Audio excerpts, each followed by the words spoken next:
இந்த வீடியோ உங்களுக்கு எந்த அளவுக்கு பெனிஃபிட்ஸா இருக்குன்றது எனக்கு சொல்ல தெரியாது. ஆனா, இந்த வீடியோ நீங்க பார்க்கும்போது, "ஓ! இந்த மாதிரி கூட பண்ணலாமா? பரவால்ல. சின்ன சின்ன விஷயங்கள் மாத்தணும்னா, அதுக்கு நம்ம கொஞ்சம் ரிஸ்க் எடுக்கிறது தப்பில்ல." அப்படின்னு ஒண்ணு தோணும்.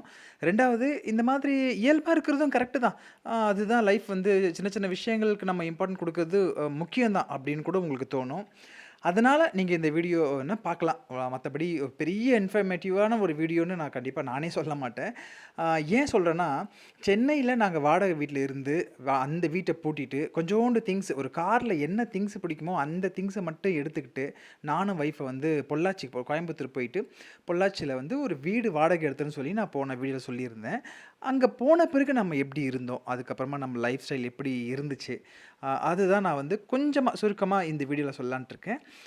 ஃபர்ஸ்ட்டு வந்து நம்ம அங்க போன பிறகு, நாம உண்டு, நம்ம வேலை உண்டு அப்படின்னு தான் இருக்கணும். அஃப்கோர்ஸ் நம்ம புது இடம், நமக்கு யாரையுமே தெரியாது. ஆனா நான் போன வீடியோல சொல்லியிருந்தேன்.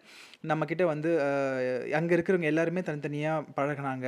அதுலயும் வந்து குறிப்பா வந்து மகேஷ் அக்கான்னு சொல்லிட்டு, அவங்க வந்து நமக்கு ரொம்ப ரிலேஷனாவே ஆயிட்டாங்கன்னு சொல்லியிருந்தோம். அதுக்கு அடுத்ததா வேற யார் கூடலாம் நம்ம பழகணும்? என்ன எந்த மாதிரி வந்து ஒரு கனெக்ட் வச்சோம்? அப்படின்றத வந்து நான் சுருக்கமா சொல்றேன் கேளுங்க. இப்ப விளையாட்டுருக்கால்ல, அந்த குட்டி பாப்பா, அவ பேர் வந்து இனியா.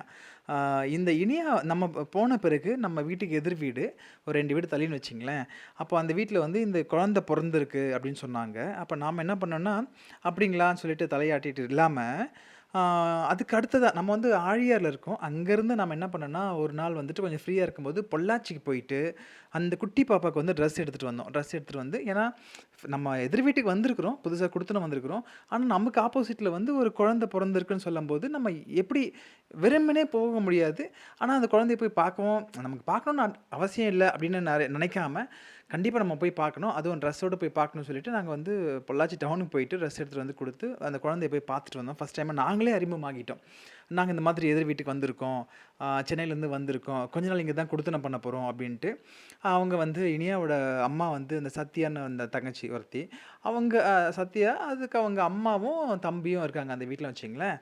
அப்போ அவங்க வந்து ரொம்ப இம்ப்ரெஸ் ஆனாங்கன்னு சொல்லணும். உண்மையா சொல்லணும்னா, பரவால்ல இப்படி கூட இருப்பாங்களான்ற மாதிரி தான் அவங்க நம்மள பார்த்த மாதிரி தோணுது எனக்கு.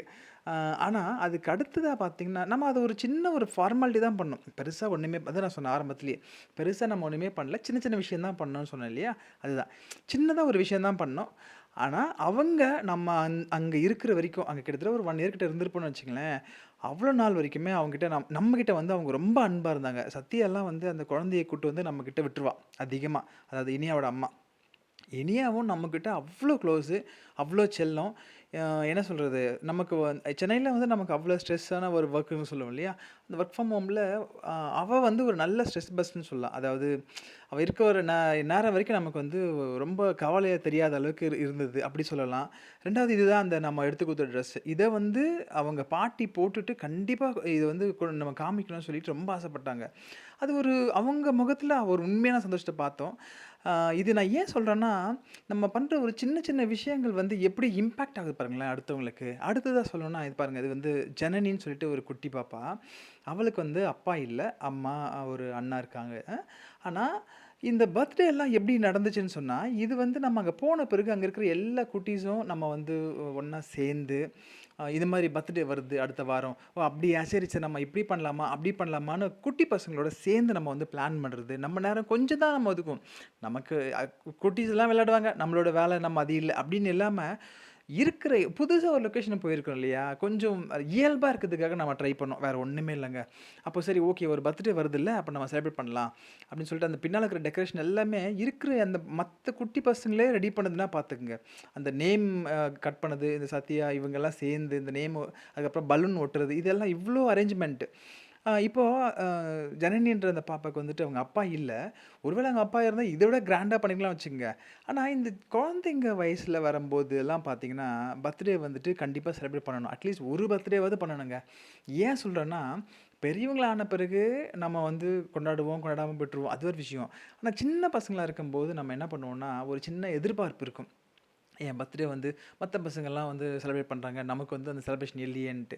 அப்போ அதனாலயாவது ஒரே ஒரு பர்த்டேவாவது நம்ம கொஞ்சம் எடுத்து நம்ம செஞ்சோம்னு வச்சுங்களேன், அது லைஃப் லாங்ல இந்த ஒரு நம்பர் வரும்ல, அதாவது 8வது வயசு, 10வது வயசுன்னு சொல்லிட்டு, அந்த வயசு பர்த்டே வந்து நான் இப்படி செலிப்ரேட் பண்ணிட்டேன். அதுவே போதும் அப்படின்னு பெரிய பசங்களா ஆன வரைக்கும் நம்ம அத சொல்லிக்கலாங்க. ஏன்னா எனக்கெல்லாம் பார்த்தீங்கன்னு வச்சுங்களேன், எனக்கு தெரிஞ்சு +1, +2 வரைக்குமே பர்த்டே வந்து எனக்கு செலிப்ரேஷன் தெரியவே தெரியாது. உண்மைய சொல்லணும்னா, ஃப்ரெண்ட்ஸுங்க தான் எனக்கே வந்து ஃப்ரெண்ட்ஸுங்க தான் வந்து கேக் வாங்கிட்டு வர்றது, அப்புறமா செலிப்ரேஷன் பண்றது, இதெல்லாம் வந்து ஃப்ரெண்ட்ஸுங்க பண்ணதுனால தான் எனக்கே பர்த்டே வந்து செலிப்ரேஷன் பண்ணுற மாரி இருந்தது. ஃபேமிலில தெரியாது அந்த அளவுக்கு. அப்போ இது ஏன் சொல்றேன்னா, இப்ப எனக்கு எனக்கு ஒரு ஓகே எனக்கு ஒரு பெருமை. ஃப்ரெண்ட்ஸுங்கலாம் சேர்ந்து எனக்கு வந்து இந்த வயசுல வந்து கேக் கட் பண்ணாங்க. ஃப்ரெண்ட்ஸுங்கலாம் சேர்ந்து என் பர்த்டே எடுத்து பண்ணாங்க அப்படின்னு சொல்லிட்டு, அதே மாதிரி தான். இப்போ வந்து தஷ்வன்னு சொல்லிட்டு ஒரு குட்டி பையன். இவங்க வந்துட்டு இவங்க அப்பா வந்துட்டு லாரி டிரைவரு. மாசத்துக்கு ஒரு முறை அப்படிதான் வரும்னு வச்சுக்கங்க. ஆனா இவன் பர்த்டேக்கு வந்து அவர் கரெக்ட்டா வருவாரான்னு தெரியாது. இப்ப அன்னைக்கு அவன் ஸ்கூல் போயிட்டு வரான். அவங்க அம்மா மட்டும் தனியா இருக்காங்க. நார்மலா யோசிச்சு பாருங்களேன். அதோட வந்து அம்மா வந்த உடனே அவங்க மட்டும் கேக் கட் பண்றதோ, இல்ல அவங்க மட்டும் ஒரு செலிப்ரேஷன் எந்த அளவுக்கு அத கொண்டு போவாங்கன்னு நமக்கு தெரியல. ஆனா நாம என்ன பண்ணோம், எல்லாரும் சேர்ந்து கூட்டமா போயிட்டோங்க. நாம போயிட்டு அது அரேஞ்ச்மெண்ட்ஸ் அந்த ஸ்டிக்கர் ஒட்டுறது, அது இது எல்லாமே சர்ப்ரைஸ் குடுக்குறதுக்காக அவருக்கு. அவர் ஸ்கூல்ல வந்த உடனே அவரு பயங்கர ஹாப்பி ஆயிட்டாருன்னு பாருங்க. 2வது நீங்க இன்னொரு விஷயம் கவனிச்சதான்னு தெரியல. அவங்க பாட்டி வந்து கேக் ஊட்டியிருப்பாங்க பர்த்டே பேபிக்கு.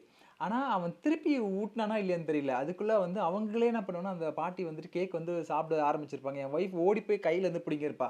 "இல்ல, இல்ல உங்க பேரன் தான் உங்களுக்கு ஊட்டணும்" அப்படின்னு சொல்லிட்டு. ஏன்னா, இந்த சின்ன சின்ன விஷயம் வந்து இம்பார்ட்டன்ட் குடுத்தா மாதிரி அவங்க தெரியல யாருமே. பட் நாம என்ன பண்ணோம், அத பிடிவாதமா பிடிச்சோம். பர்த்டே பேபிக்கு நம்ம எல்லாரும் சேர்ந்து கேக் ஊட்டணும். அவங்க வந்து எல்லாருக்கும் கேக் குடுக்கணும். ஐ மீன் கேக் ஊட்டி விடணும். இது வந்து ஒரு மெமரபிளான ஒரு டேவா இருக்கணும் அப்படின்றதெல்லாம் என் ஒய்ஃப் வந்துட்டு அந்த விஷயத்துலலாம் கொஞ்சம் பிடிவாதமா இருந்தான்னே சொல்லணும். இது ஏன்னா, நம்ம போன பிறகு நம்ம வந்து அங்க எல்லார்கிட்டயும் பேசி, பழகி, அவங்களோட வந்து சின்ன சின்ன விஷயம் எடுத்து பண்ணலாம். இப்ப நம்ம வந்து சென்னையிலேருந்து போறோம். அப்ப நம்ம அட்லீஸ்ட் நம்ம மூலியமா ஏதாவது ஒரு சின்ன விஷயம் அங்க மாறத்துக்கு, அது ஒரு வாய்ப்பா இருந்ததுன்னே நம்ம சொல்லணும். அப்போ நமக்கு வந்து இன்னும் உண்மைய சொல்லணும்னா, நம்ம நெட்வொர்க் வந்து ரொம்ப பெருசாச்சுன்னே சொல்லலாங்க. இப்போ ஒருத்தர் தான் தெரியும், 2 பேர் தான் தெரியும்னு சொல்லாம, அங்க இருக்கிற 10 வீடுமே தெரியும். 10 வீட்ல இருக்கிற குட்டீஸ் எல்லாருமே தெரியும். அவங்க அம்மா, அப்பா தெரியும். அப்ப பாருங்களேன், அப்ப நம்ம வெளில வந்தோனே போனோம்னா, எல்லாருமே ரொம்ப சந்தோஷமா பார்த்தோனே சிரிக்கிறது, கேட்கறது, "என்ன என்ன பண்றீங்க? சாப்பிட்டீங்களா?" அதுதாங்க நமக்கு சென்னையில இருந்து அங்க போன பிறகு கிடைச்ச ஒரு பெரிய டிஃபரண்டான ஒரு லைஃப்னே நம்ம சொல்லணும்.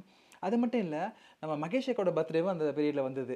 உடனே நந்தினி இருக்கால்ல, அக்காவோட பொண்ணு, அவ வந்து என் அம்மாவோட பர்த்டேவும் நான் கண்டிப்பா செலிப்ரேட் பண்ணுவேன். அது எப்படி இருக்கு பாருங்களேன்.